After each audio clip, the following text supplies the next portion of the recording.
What's up, everybody? It's KBR Sports, the best sports talk show your 24. I'm your host, Brendan Abbin, with my co-host, Nigel Patterson. Hey, everybody. Hope everybody's having a great Wednesday. So before we get jumped off into everything, remember you all can follow and subscribe to the KBR Sports podcast on Rabble TV, Spreaker, YouTube, iTunes, and SoundCloud.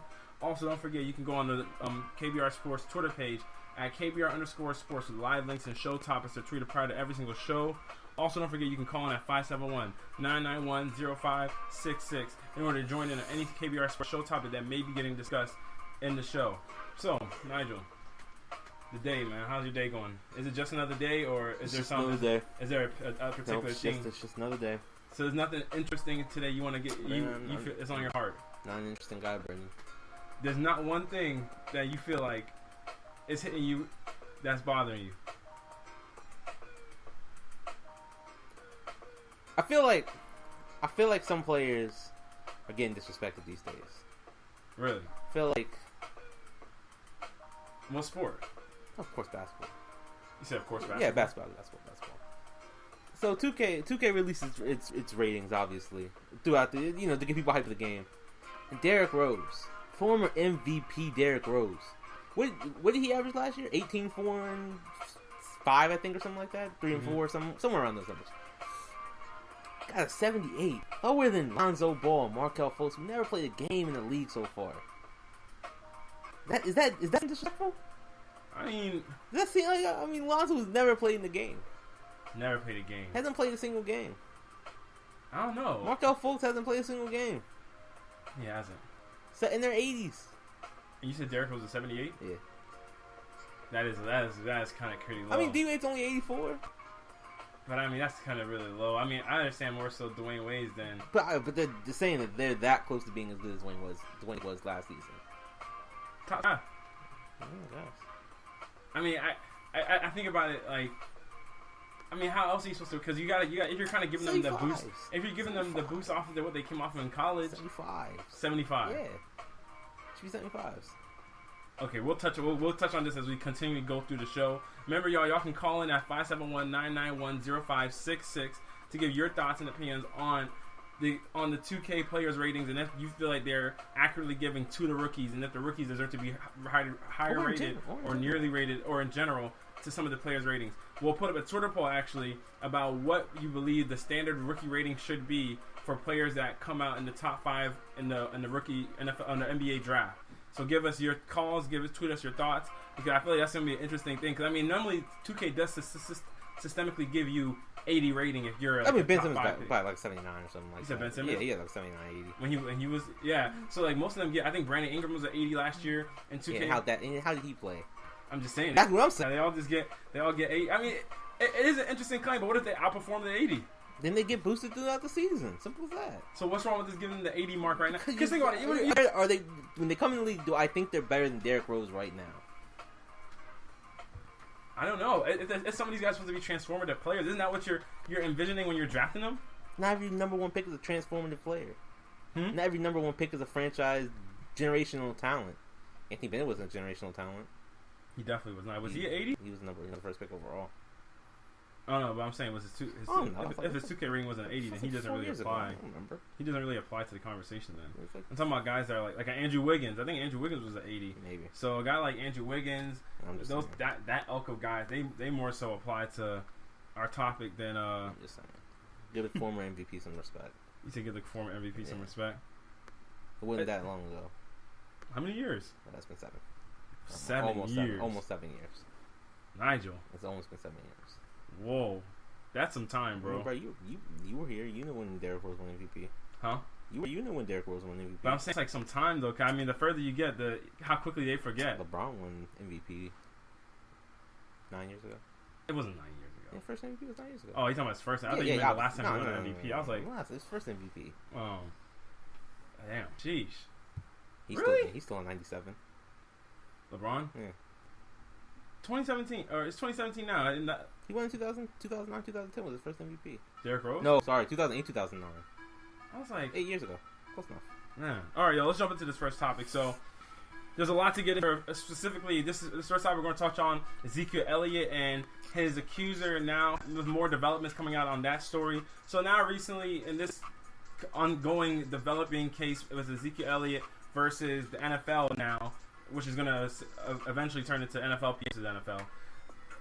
Now the news has come out that the woman accusing Ezekiel Elliott of domestic violence or domestic abuse, same thing, Tiffany Thompson, essentially had a sex tape that she was blackmailing Ezekiel Elliott with. She planned to blackmail Ezekiel Elliott with. There were text messages that came out in regards to her intentions on what to possibly do with the stooping to new lows, an NFLPA statement. So Ezekiel Elliott's appeal hearing is scheduled for August 29th. So now, with the most recent developments on this thing, I mean, do you think this sways things in Ezekiel Elliott's favor or more out of his favor? I don't think it sways anything for anybody's favor. NFL's already decided what they're going to decide. Don't change anything for them. Does it? I mean, I think it could, because if you have more information, they already knew this. But I'm saying, like, the NFLP, I mean, but nobody really was presenting a case as to why it should be presented as, because now they're going to use it in a case format. The NFL is just looking at all the facts and just going off the facts. So I'm saying, if you give somebody like some facts to go off of and then possibly make a case against it, maybe you can give somebody a different perspective to think of that information that was available to them than they priorly thought. Like, if somebody's just looking at someone on his face, I mean, bro, the people had the information. The O.J. Simpson case, my man O.J. walked. So I'm just saying. And let me tell you, where did he walk from? A criminal court case, right? Yes. Roger Goodell? It was not Roger Goodell. Okay, then. Like I said, I'm saying, it was as plain as day. But so what? Brendan, it's not like this is, once again, this isn't new information. They've had the information that she was going to blackmail him, that she was going to use domestic violence against them. This isn't new information to them. They're like, they had all this information and still said, well, more probable than not, he abused his girlfriend. But there was also a report saying that the NFL owners saw to it more so that Roger Goodell wasn't as hands-on in this disciplinary decision as prior ones, because they didn't want his hands getting dirty with this situation. Mm-hmm. So they tried to make sure he was out of it as much as possible, as opposed to prior events that happened with involving himself. So if he was less involved in this one, you can possibly make a case to him that he might see it as and reduce the games. I think if you can come out and you have a reduction in games, that's a win for Ezekiel Elliott. It is. If you get a reduction in games, rather being out more than a quarter of the games, and you can go from being 6 to 2. Greg Hardy went from 10 to 4. To see how many players have not got a reduction versus got a reduction. Well, I'm saying, see how many players have also had their suspension stayed intact or whatever, and not had their fortunes reversed because of their appeal. Especially if the appeal has a lot of situations that could go in their favor. Especially when the appeal, the guy initially didn't get charged at all. He didn't get charged whatsoever. Mm-hmm. And then you have the Greg Hardy case where Greg Hardy got reduced from 10 games to 4. And there were photos of that situation. Granted, this girl did send her photos and stuff to the NFL for them to write evidence for them. Mm-hmm. But the fact that her credibility is still in question and her intent is questioned. No, but I'm saying you can't just say they don't care about it, because obviously if they didn't care about all the stuff in the Greg Hardy case, they would have kept them at 10. They obviously care to an extent, because Greg Hardy's an example that they do care. Greg to Hardy an extent. Got charged. He did get charged. That's even worse. Yes, and he still got the games reduced. So I'm saying, again, everything people expect him to get reduced. Everybody's saying it's probably going to be about 4 games. He's actually going to be suspended. That's why I say, because the assumption was he's already going. But right now, as it stands, he's still at 6. He is still at 6. Just assume he's going to get a reduction. That's just, we would assume that some dudes would have got bigger. We would have assumed Ray Rice would have got a heavier suspension. We would have assumed Josh Brown would have got a bigger suspension. Like, just, you can't assume things that, like, next thing we come out, we say, oh, we didn't expect Ezekiel Elliott to get 6 games. So you come out with these different kind of elements that play a part in it. I think if you have, from the NFLPA standpoint, if you can get a reduction, if you could possibly even get it reduced to 2 games, that's a huge win in your playbook, because of the fact that Ezekiel will miss less than a quarter of the season. Then at that point, I don't think it would still hurt his reputation, because it's trashing his reputation right now. Yeah, like, because he's all over the news networks for this. And I think this is one of those situations that if I'm Ezekiel, I want this to kind of get resolved quickly, because think about it, this appeal is scheduled for August 29th. If the appeal goes on beyond August 29th, say he appeals it again, depending on what decision the NFL results to, that could possibly lead into another court hearing, depending on how if the federal court will be willing to hear it. I don't think he wants this resolved quickly. No, I'm saying depending on how the federal court want to resolve, because if he keeps putting it off, I mean, he's not Tom Brady at the end of the day. Tom Brady has been in the league for years. Ezekiel Elliott's second season, and all that stuff costs NFLPA money, and it costs Tom Brady money as well. So I think in that long view, if you're a guy that's in his second year, it's not like you're the guy that can just shovel out money at this point to pay lawyers to do this stuff. The NFLPA does contribute to it some, but you also have your expenses that you contribute towards the case as well.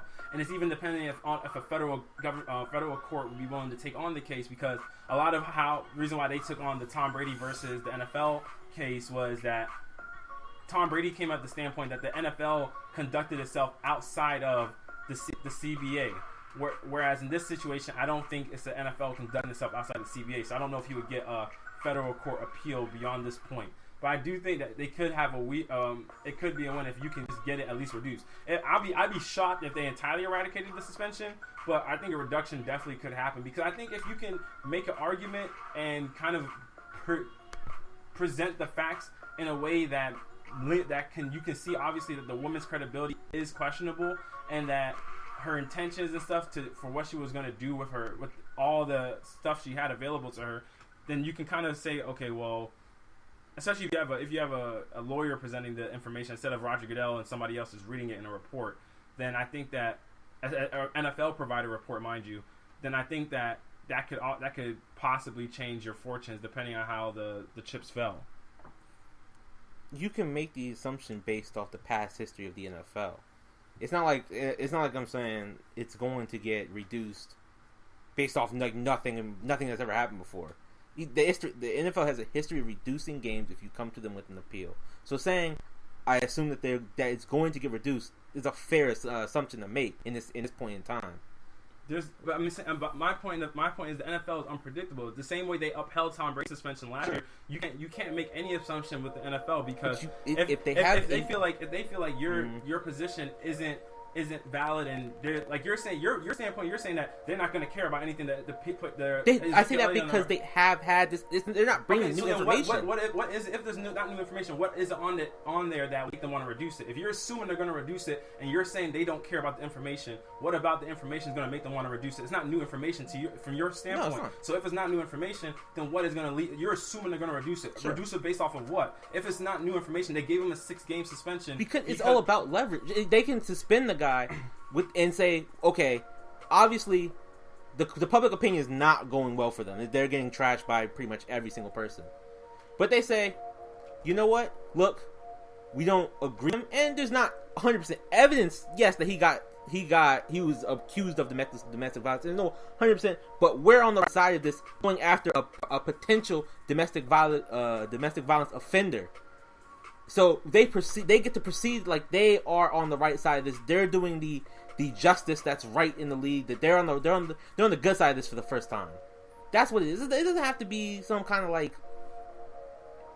I don't even know where I'm trying to go with this, but that's what I'm saying. It's a public perception that they can still provide that they are a good league doing right. But that would lessen the anticipation of a suspension. If you're a good league doing right, why do you need to reduce a suspension that you gave when you were doing right? If the facts that you have presented to you were the facts that are solidified that resulted in you giving the six-game suspension, if you felt like there's a lesser suspension that you're just like, oh, we're just going to reduce it anyway because he's gonna appeal it, then you should have given him that suspension from the jump, instead of giving him a higher suspension and then just assuming, oh, we're going to reduce it just because of the fact that we know he's going to appeal it. That doesn't add up. Those are conflicting viewpoints. No, it's not conflicting viewpoints. How is that conflicting viewpoints? Because if you're saying that you're a lead that's held on the standard of we're going to do what's right, the first because their rule is right. 6 games. Yeah, and I'm saying they gave Josh Brown less. They literally have walking anomalies all over the place. You can I'm saying, but we can't say. You just said based off the history of the NFL. Yes. Recent history. Greg Hardy got 10.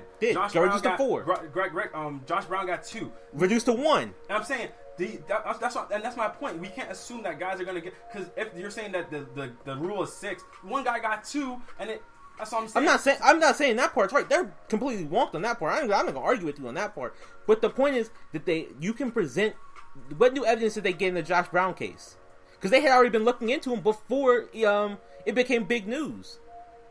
But it got reduced to 1.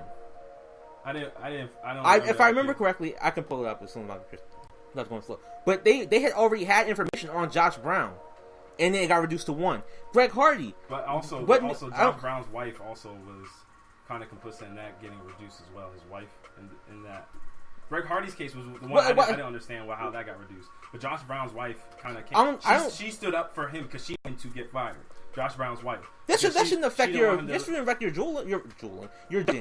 And if there's no difference in opinions or no difference in facts, shouldn't affect your judging. But it has. That's what I'm saying. But I'm saying that situation, there was actually a contributing factor that affected it. Now, if you're saying if the woman's credibility can now affect it, and that's what I'm saying, if the lawyers can present the facts in a certain way that make it more liable, that Roger Goodell will be like, okay, I can see it from that perspective. But what would they have to do? No, I'm saying, but it's just about presenting information. I can present a fact of information on a certain event that took place, and it was slightly different than somebody else that presents the same facts information if they decide to present it in a certain way.